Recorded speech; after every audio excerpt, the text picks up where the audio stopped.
thing to remember when you're doing this is that your petals are they're overlapping each other, and we try to interweave them a little bit.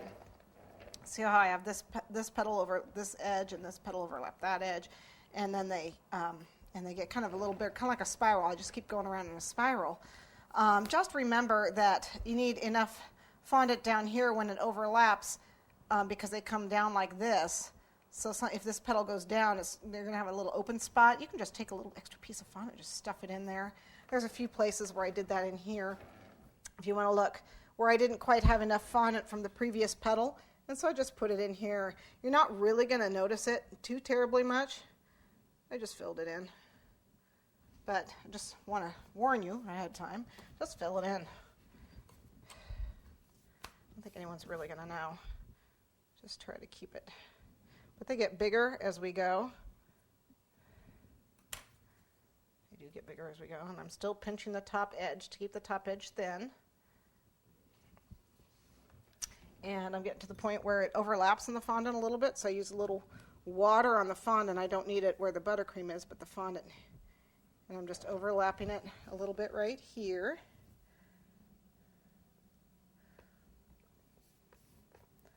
And then pinching that back like a rose, overlapping these two petals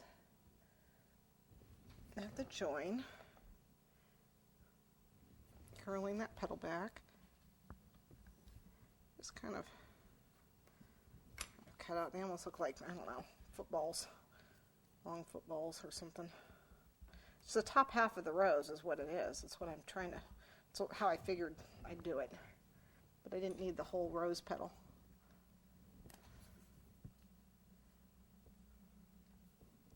So it overlaps, curls back.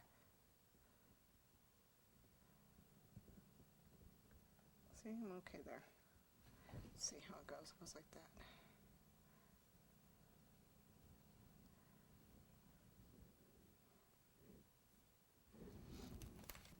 Almost all the way around.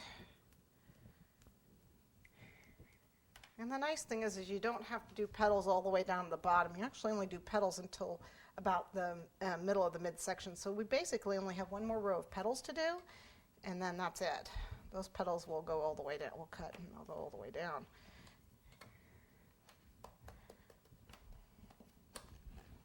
I have to get some more fondant out. But you can see this is a lot of fondant. I mean, there's going to be a lot of fondant on this cake. So we really don't need to cover it in fondant. We're really going to be ODing on some sugar here. Okay.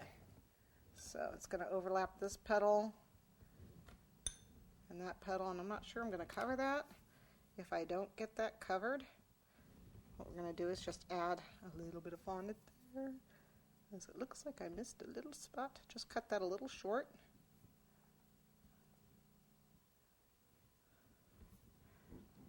Okay,